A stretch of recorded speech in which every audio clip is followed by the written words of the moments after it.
kami dari kelompok X akan mempresentasikan hasil diskusi kami. Sebelum kami mempresentasikan hasil diskusi kami, sebaiknya kami memperkenalkan diri. Nama saya Luntur Nadia. Nama saya Elina Baho. Nama saya Rexis Tanggang. Kelompok kami akan membahas tentang konflik. Konflik yang pertama ialah kekerasan terhadap perempuan. Pertama adalah latar belakang. Kekerasan terhadap perempuan merupakan suatu fenomena yang sering menjadi bahan perbincangan setiap orang. Perempuan seringkali menjadi korban diskriminasi, pelecehan, dan menjadi objek kekerasan. Biasanya kekerasan yang terjadi identik dengan kekerasan fisik seperti penganiayaan dan juga kekerasan seksual seperti pemerkosaan. Akan tetapi pada kenyataannya kekerasan tersebut tidak hanya berupa kekerasan fisik saja, melainkan juga merupakan kekerasan psikis, korban atau kekerasan mental. Perempuan yang menjadi korban kekerasan umumnya berusia antara 21 ke atas dan berasal dari berbagai golongan, misalnya ibu rumah tangga, pebisnis, dosen, dan pejabat publik. Perempuan yang menjadi korban kekerasan sering dianggap sebagai pihak yang disalahkan di kalangan masyarakat, padahal mereka hanyalah korban. Keberadaan mereka sampai saat ini masih terpinggirkan dan cenderung dikucilkan. Dengan perlakuan yang demikian, masih mampukah mereka mempertahankan eksistensi dirinya? Mengingat lingkungan mereka sendiri telah memandang sebelah mata terhadap mereka, manakala masyarakat seringkali mengabaikan korban kekerasan terhadap perempuan, dan pada kenyataannya mereka diasingkan di lingkungannya. Berdasarkan hasil observasi awal peneliti, korban kekerasan ini mengalami gangguan pada konsep dirinya, mengingat perlakuan yang dilakukan oleh suaminya dan lingkungan di sekitarnya, sehingga mereka memerlukan tempat mereka bisa bergantung. Tahun, kasus kekerasan yang dialami perempuan semakin meningkat. Dari data yang dimiliki oleh Komnas Perempuan sepanjang tahun 2014, kekerasan terhadap perempuan yang terjadi menunjukkan 293.220 kasus, dan kasus kekerasan dalam rumah tangga atau KDRT memiliki kasus kekerasan yang paling tinggi. Dari data tersebut dapat dilihat masih kurangnya perlindungan yang maksimal terhadap perempuan. Meskipun sudah ada lembaga yang mengatur dan menangani tentang perlindungan dan pemberdayaan perempuan, tetapi masih saja kasus kekerasan yang terjadi, bahkan jumlahnya yang selalu meningkat dari tahun ke tahun. Dari banyaknya kasus kekerasan yang terjadi menunjukkan bahwa masih kurangnya perlindungan dari pemerintah terhadap warga negaranya. Sedangkan harusnya negara berperan untuk memberikan perlindungan terhadap semua warga negaranya dan tanpa diskriminasi. Hal tersebut tercermin dalam munculnya Undang-Undang Nomor 23 Tahun 2004 tentang penghapusan kekerasan dalam rumah tangga atau yang dikenal dengan UU PKDRT. Undang-Undang PKDRT dibuat dengan tujuan untuk melindungi hak-hak hidup perempuan dan menghapuskan diskriminasi terhadap perempuan dan konteks perkawinan dan keluarga. Undang-Undang Nomor 23 Tahun 2004 tentang penghapusan kekerasan dalam rumah tangga menyebutkan bahwa kekerasan dalam rumah tangga adalah setiap perbuatan terhadap seseorang, terutama terhadap perempuan, yang berakibat timbulnya kesengsaraan atau penderitaan secara fisik, seksual, psikologis, atau penelantaran rumah tangga, termasuk ancaman untuk melakukan perbuatan pemaksaan atau perampasan kemerdekaan secara melawan hukum dalam lingkup rumah tangga. Kekerasan terhadap istri sesungguhnya kompleks, tetapi sulit mendeteksi jumlah kasus maupun tingkat keparahan korban, karena banyak kasus yang tidak dilaporkan ke pihak yang berwenang. Banyak kasus KDRT yang terjadi di Kota Padang membuat pemerintah Provinsi Sumatera Barat berusaha keras untuk meminimalisir kasus yang terjadi. Salah satu upaya yang dilakukan oleh pemerintah Provinsi Sumatera Barat adalah dengan menjadi Women's Crisis Center Nurani Perempuan sebagai mitra tempat pemberian pelayanan kesejahteraan sosial baik yang bersifat penyantunan, rehabilitasi, konsultasi, bimbingan keterampilan mental dan sosial kepada perempuan yang mengalami masalah sosial. Women Crisis Center Nurani Perempuan akan mendampingi korban kekerasan sampai tuntas, bahkan akan membantu sampai ke ranah hukum. Women Crisis Center Nurani Perempuan atau WCC Nurani Perempuan merupakan lembaga pengada layanan pertama bagi perempuan korban kekerasan di Kota Padang.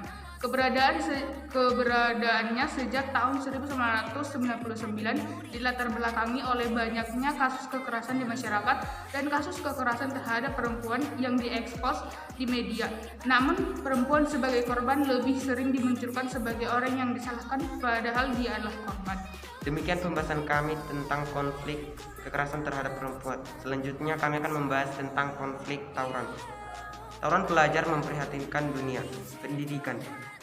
Perkelahian atau yang sering disebut tawuran sering terjadi di antara pelajar, bahkan bukan hanya antar pelajar SMU, tapi juga sudah melanda sampai ke kampus-kampus. Ada juga yang mengatakan bahwa berkelahi adalah hal yang wajar pada remaja. Di kota-kota besar seperti Jakarta, Surabaya, dan Medan, tawuran ini sering terjadi. Data di Jakarta misalnya, Bimnas Polri Metro Jaya tahun 1992 tercatat 157 kasus perkelahian pelajar. Tahun 1994 meningkat menjadi 183 kasus dengan menewaskan 10 pelajar. Tahun 1995 terdapat 194 kasus dengan korban meninggal 13 pelajar dan 2 anggota masyarakat. Tahun 1998 ada 230 kasus yang menewaskan 15 pelajar serta 2 anggota Polri, dan tahun berikutnya korban meningkat dengan 37 korban tewas. Terlihat dari tahun ke tahun jumlah perkelahian dan korban cenderung meningkat, bahkan sering tercatat dalam satu hari terdapat sampai 3 perkelahian 3-4 sekaligus. Dampak perkelahian pelajar. Jelas bahwa perkelahian pelajar ini merugikan banyak pihak. Paling tidak ada 4 kategori dampak negatif dari perkelahian pelajar. Pertama, pelajar dan keluarganya. Yang terlibat perkelahian sendiri jelas mengalami dampak negatif. Pertama, bila mengalami cedera atau bahkan tewas. Kedua, rusaknya fasilitas umum seperti bus, halte, dan fasilitas lainnya, serta fasilitas pribadi seperti kaca, toko, dan kendaraan. Ketiga, tergantungnya proses belajar di sekolah. Terakhir mungkin adalah yang paling dikhawatirkan para pendidik adalah berkurangnya penghargaan siswa terhadap toleransi, perdamaian, dan nilai-nilai hidup orang lain. Para pelajar itu belajar bahwa kekerasan adalah cara yang paling efektif untuk memecahkan masalah mereka, dan karenanya memilih untuk melakukan apa saja agar tujuannya tercapai.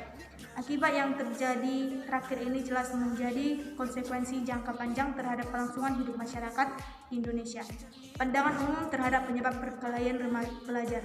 Sering dituduhkan pelajar yang berkelahi berasal dari sekolah kejuruan, berasal dari keluarga yang ekonomi yang lemah. Data di Jakarta tidak mendukung hal ini.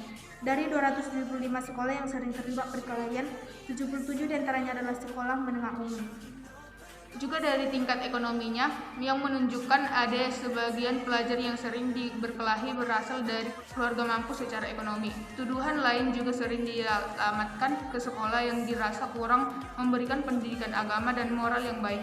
Begitu juga ada pada keluarga yang dikatakan kurang harmonis dan sering tidak berada di rumah. Padahal penyebab perkelahian pelajar tidaklah sesederhana itu. Terutama di kota besar, masalahnya sedemikian kompleks, meliputi faktor sosiologis, budaya, psikologis, juga kebijakan pendidikan dalam arti luas, kurikulum yang padat misalnya, serta kebijakan publik lainnya seperti angkutan umum dan tata kota. Secara psikologis, perkelahian yang melibatkan pelajar usia remaja digolongkan sebagai salah satu bentuk kenakalan remaja. Kenakalan remaja dalam hal perkelahian dapat digolongkan ke dalam 2 jenis delikuensi, yaitu situasional dan sistematis. Pada delikuensi situasional, perkelahian terjadi karena adanya situasi yang mengharuskan mereka untuk berkelahi. Keharusan itu biasanya muncul akibat adanya kebutuhan untuk memecahkan masalah secara cepat. Sedangkan pada delikuensi sistematik, para remaja yang terlibat perkelahian itu berada di dalam suatu organisasi tertentu atau geng. Di sini ada aturan, norma, dan kebiasaan tertentu yang harus diikuti anggotanya, termasuk berkelahi. Sebagai anggota, mereka bangga kalau dapat melakukan apa yang diharapkan oleh kelompoknya. Tinjauan psikologi penyebab remaja terlibat perkelahian pelajar. Dalam pandangan psikologi, setiap perilaku merupakan interaksi antara kecenderungan di dalam diri individu atau sering disebut kepribadian, walau tidak selalu tepat, dan kondisi eksternal. Begitu pula dalam hal perkelahian pelajar.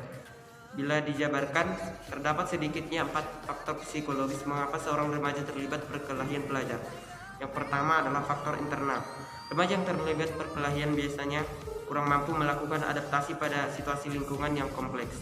Kompleks di sini berarti adanya keanekaragaman pandangan, budaya, tingkat ekonomi, dan semua rangsang dari lingkungan yang makin lama makin beragam dan banyak. Rasa ini bisanya menimbulkan tekanan pada setiap orang. Tapi pada remaja yang terlibat perkelahian, mereka kurang mampu untuk mengatasi apalagi memanfaatkan situasi itu untuk pengembangan dirinya. Mereka biasanya mudah putus asa, cepat melarikan diri dari masalah, menyalahkan orang lain atau pihak lain pada setiap masalahnya, dan memilih menggunakan cara tersingkat untuk memecahkan masalah. Pada remaja yang sering berkelahi, ditemukan bahwa mereka mengalami konflik batin, mudah frustasi, memiliki emosi yang labil, tidak peka terhadap perasaan orang lain, dan memiliki perasaan rendah diri yang kuat. Mereka biasanya sangat membutuhkan pengakuan.